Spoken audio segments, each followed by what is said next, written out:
بسم اللہ الرحمن الرحیم۔ السلام علیکم ورحمۃ اللہ وبرکاتہ۔ Dear students, on line classes کے آج کے لیکچر میں ہم حدیث نمبر 9 اور حدیث نمبر 10 کا مطالعہ کریں گے، اور پھر آخر میں حدیث نمبر 9 اور 10 کے سوالات امتحانی نقطہ نظر سے کیسے آتے ہیں اور ان کے جوابات ہم نے پیپر میں ایگزام میں کیسے اٹیمپٹ کرنے ہیں اس کا طریقہ کار بیان کیا جائے گا۔ تو ڈیئر اسٹوڈینٹس، حدیث نمبر 9 ہم پڑھ لیتے ہیں، جس میں رسول اللہ صلی اللہ تعالی علیہ وسلم نے ارشاد فرمایا: من نصر قومه على غیر الحق فهو كالبعير الذي رضى فهو ينزع بذنبه۔ رسول اللہ صلی اللہ تعالی علیہ وسلم نے ارشاد فرمایا کہ جس شخص نے کسی ناجائز معاملے میں اپنی قوم کی مدد کی تو اس شخص کی مثال ایسے ہے کہ جیسے کوئی اونٹ کنویں میں گر رہا ہو اور وہ شخص اس اونٹ کی دم پکڑ کر لٹک جائے تو وہ خود بھی اس کنویں میں جا گرے گا۔ ڈیئر اسٹوڈنٹس، اس حدیث مبارکہ کی تشریح اور وضاحت یہ ہے کہ اس حدیث مبارکہ میں رسول اللہ صلی اللہ تعالی علیہ وسلم نے برائی کا ساتھ دینے سے منع فرمایا ہے، اس کی ممانعت کا حکم موجود ہے اس حدیث مبارکہ میں، کہ چاہے وہ تمہاری قوم ہو، چاہے وہ تمہارے رشتہ دار ہوں، چاہے تمہارے وہ قبیلے والے ہوں، چاہے تمہارے وہ خاندان والے ہوں، تو چاہے تمہارے وہ گہرے دوست ہوں، اگر کوئی شخص ان میں سے کسی برائی کے کام میں مبتلا ہے تو رسول اللہ صلی اللہ تعالی علیہ وسلم نے منع فرمایا ہے کہ کسی بھی قوم کی تعصب کی وجہ سے، عصبیت کی وجہ سے، خاندانی رشتے کی وجہ سے، دوستی کے سبب سے، قبیلے ایک ہونے کی وجہ سے کسی قوم کی برائی میں مدد نہ کی جائے، کسی خاندان والے اپنے دوست کی برائی میں مدد نہ کی جائے۔ کیوں؟ کہ برائی میں ساتھ دینے والا ویسا ہی ہوتا ہے کہ جیسا برا کام کرنے والا شخص ہوتا ہے۔ ڈیئر اسٹوڈنٹس، اس حدیث مبارکہ میں رسول اللہ صلی اللہ تعالی علیہ وسلم نے واضح طور پر اس بات کا عصبیت کی نفی کی ہے کہ تم نے اگر کسی کا ساتھ دینا ہے تو سچ میں دو، حق کے کام میں دیا جائے، برائی میں کسی کا ساتھ دینے سے منع فرمایا ہے رسول اللہ صلی اللہ تعالی علیہ وسلم نے۔ اور ساتھ ہی ساتھ ایگزامپل کے ذریعے جو بات سمجھائی ہے کہ اونٹ کنویں میں گر رہا ہو اور وہ شخص اونٹ کو دم سے پکڑ کر روکنے کی کوشش کرے تو وہ خود بھی جا گرے گا، تو جو شخص کسی قوم کی برائی میں مدد کرتا ہے تو وہ خود بھی اس برائی میں مبتلا ہو جاتا ہے۔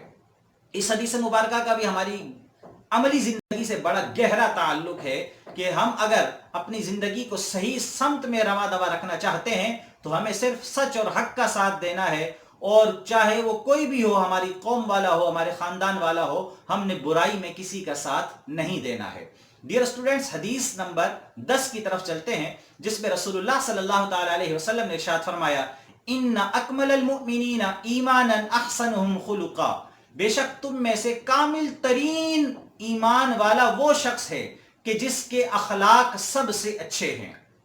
ڈیئر اسٹوڈنٹس، اس حدیث مبارکہ میں رسول اللہ صلی اللہ تعالی علیہ وسلم نے دراصل حسن اخلاق کا مقام و مرتبہ بیان کیا ہے، اور یہ بات واضح طور پر بیان کی ہے کہ لوگوں کے بہتر ہونے کا معیار نمازوں کی کثرت، روزوں کی کثرت یا دیگر عبادات کی کثرت نہیں ہے، بلکہ بہتر ہونے کا معیار لوگوں کا جو رسول اللہ صلی اللہ تعالی علیہ وسلم نے ارشاد فرمایا ہے وہ یہ ہے کہ جس کے اخلاق سب سے اچھے ہیں وہ سب سے اعلیٰ ترین مومن ہے، کامل ترین مومن وہی شخص ہے۔ اخلاق کہتے کسے ہیں ڈیئر اسٹوڈنٹس؟ چاہے وہ اخلاق کا آغاز جو ہے، ابتدا جو ہے، اپنے گھر سے، اپنے خاندان سے، اپنے والدین سے، اپنے بیوی بچوں سے، اپنے دوستوں سے شروع ہوتی ہے، اور پھر پورے معاشرے میں ایسا ہی کردار بندے کا ہونا چاہیے۔ اپنے چہرے پر دو چہرے نہیں بنانے چاہیے، بلکہ جیسے بندہ اندر سے ہو ویسے ہی باہر سے ہونا چاہیے۔ ہر ایک کے ساتھ خوش خلقی کے ساتھ پیش آنا چاہیے، ہر ایک کی مدد کرنی چاہیے۔ اگر کوئی آپ کو تکلیف دے تو اس کی تکلیف کو معاف کر دینا چاہیے۔ ڈیئر اسٹوڈنٹ، اسے حسن اخلاق کہتے ہیں، اور رسول اللہ صلی اللہ علیہ وسلم کے بارے میں اللہ رب العزت نے قرآن میں فرمایا: انک لعلی خلق عظیم، کہ ہم نے آپ صلی اللہ علیہ وسلم کو خلق عظیم کے مرتبے پر فائز فرمایا ہے۔ تو ڈیئر اسٹوڈنٹ، اس حدیث مبارکہ کا ہماری عملی زندگی سے بھی بڑا گہرا تعلق ہے۔ اگر ہم کامل مومن بننا چاہتے ہیں اور رسول اللہ صلی اللہ تعالی علیہ وسلم کی قربت حاصل کرنا چاہتے ہیں، اللہ کی قربت حاصل کرنا چاہتے ہیں، تو ہمیں اپنے اخلاق کو بہتر بنانا پڑے گا، اپنے حسن خلق کو بہتر بنانا پڑے گا۔ تو ڈیئر اسٹوڈنٹس، اب ہم چلتے ہیں حدیث نمبر 9 اور 10 امتحانی نقطہ نظر سے ہم نے ان دونوں سوالات کو پیپر میں کیسے اٹمپٹ کرنا ہے اس کا مکمل طریقہ کار جاننے کے لیے تو ڈیئر اسٹوڈنٹ چلتے ہیں حدیث نمبر 9 اور 10 کی طرف۔ بسم اللہ الرحمن الرحیم۔ ڈیئر اسٹوڈنٹس، ابھی ہم نے پڑھا حدیث نمبر 9 اور حدیث نمبر 10 کا مطالعہ کیا۔ آئیے دیکھتے ہیں کہ یہ سوالات ان دونوں حدیث نمبر 9 اور 10 کے پیپر میں کیسے آتے ہیں اور ہم نے انہیں کس طرح حل کرنا ہے۔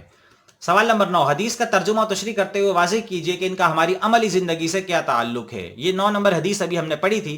من نصر قومه على غیر الحق فهو كالبعير الذي ردا فهو ينزع بذنبه۔ جواب، آپ نے سب سے پہلے ترجمے کی ہیڈنگ ڈالنی ہے اور ترجمہ لکھنا ہے، جس شخص نے کسی ناجائز معاملے میں اپنی قوم کی مدد کی تو اس کی مثال ایسی ہے جیسے کوئی اونٹ کنویں میں گر رہا ہو اور وہ اس کی دم پکڑ کر لٹک جائے تو خود بھی اس میں جا گرے۔ تشریح ہیڈنگ ڈالیں گے آپ سب سے پہلی، برائی کا ساتھ دینے کی ممانعت۔ اس حدیث مبارکہ میں اسلامی بھائی چارے اور حلم و بردباری کے ساتھ ساتھ معاشرے کی ایک بہت بڑی تباہی کی نشاندہی کی گئی ہے۔ یعنی اگر کوئی شخص اگر کسی ناجائز معاملے میں کسی اپنے آدمی عزیز یا رشتہ دار یا اپنی قوم کی بلا وجہ حمایت کرے گا تو وہ حقیقت میں اپنے آپ کو بھی اور اپنی قوم کو بھی تباہی اور بربادی کے راستے پر لائے گا، یعنی خود بھی تباہ و برباد ہوگا اور قوم کو بھی تباہ و برباد کر دے گا۔ اس تباہی و بربادی سے بچنے کے لیے نیکی اور بھلائی کے کاموں میں ہم بلا تفریق ایک دوسرے کا ساتھ دیں اور برائی کے کاموں میں چاہیے اپنا ہو یا بیگانہ اس کو روکیں، چاہے اسے یہ بات بری ہی کیوں نہ لگے۔ اس حدیث مبارکہ کا عملی زندگی سے کیا تعلق ہے، آپ ہیڈنگ دیں گے۔ مندرجہ بالا حدیث مبارکہ کا ہماری عملی زندگی سے گہرا تعلق ہے کہ ہم بھی نیکی کے کاموں میں ایک دوسرے کا تعاون کریں اور برائی کے کاموں میں مدد اور تعاون نہ کریں۔ حدیث نمبر 10 ہم نے پڑھی تھی۔ حدیث نمبر 10 کا سوال آتا ہے، حدیث کا ترجمہ و تشریح کرتے ہوئے واضح کیجئے کہ ان کا ہماری عملی زندگی سے کیا تعلق ہے۔ جیسا کہ ہم نے حدیث نمبر 10 پڑھی، ان اکمل المؤمنین ایمانا احسنهم خلقا۔ ترجمہ سب سے پہلے آپ لکھیں گے، بے شک مومنوں میں سے کامل ترین ایمان والا وہ ہے جو ان میں اخلاق کے لحاظ سے اچھا ہو۔ پہلی ایڈنگ دیں گے تشریح حسن اخلاق کی۔ انسانی شخصیت کی اصل تصویر ایک آئینہ بھی اتنی صاف پیش نہیں کرتا جتنا اس کا اخلاق۔ جب ایک انسان دوسرے سے معاملات کے دوران حسن خلق سے پیش آتا ہے تو اس کی شخصیت کا ظاہر اور باطن مکمل طور پر واضح ہو جاتا ہے۔ نیکسٹ ہیڈنگ دیں گے، حضور اکرم صلی اللہ علیہ وسلم کا حسن اخلاق۔ حضور اکرم صلی اللہ علیہ وسلم نے دعوت حق کے دوران عام طور پر تمام عمر اور عملی زندگی میں خاص طور پر صرف حسن خلق ہی کے ہتھیار سے اپنے بڑے سے بڑے دشمن کو زیر کیا۔ ویسے تو حسن خلق کو نہ صرف مسلمانوں بلکہ تمام انسانوں کو اپنانا چاہیے، مگر مسلمانوں کے لیے تو حضور اکرم صلی اللہ علیہ وسلم نے حسن خلق کو ایمان کی تکمیل کا پیمانہ قرار دیا ہے۔ اگر یہ عمل اور رویہ اچھا ہے اور شریعت کے اصولوں کے مطابق ہے تو اسے حسن اخلاق کہا جائے گا، اور یہ عمل اور رویہ اچھا نہیں تو اس کو برا اخلاق کہا جائے گا۔ اس حدیث مبارکہ کا ہماری عملی زندگی سے تعلق، اس حدیث مبارکہ کے ہماری عملی زندگی سے یہ تعلق ہے کہ ہم اپنے اخلاق کو بہتر سے بہتر بنائیں اور تاکہ مکمل ایماندار بن سکیں۔ تو ڈیئر اسٹوڈنٹس، آج کے لیکچر میں ہم نے حدیث نمبر 9 اور 10 کا مطالعہ کیا اور ان دونوں سوالات کو پیپر میں کس طرح اٹمپٹ کرنا ہے امتحانی نقطہ نظر سے اس کے جوابات بھی آپ کو ڈیٹیل میں بیان کیے گئے۔ تو آج کے لیکچر میں ہمارا جو مطالعہ احادیث کی جو 10 احادیث تھیں وہ کمپلیٹ ہو گئی ہیں۔ کسی بھی حدیث میں کوئی ڈاؤٹ ہو تو آپ ویڈیو دوبارہ سے ریپیٹ دے سکتے ہیں۔ جس حدیث میں آپ کو کوئی پریشانی کا سامنا ہو آپ ویڈیو ریپیٹ دیکھیے گا انشاءاللہ العزیز، یہ آپ کو پیپر میں ایگزام میں بہت فائدہ دیں گی۔ آج کے لیے اتنا ہی، تھینک یو ویری مچ۔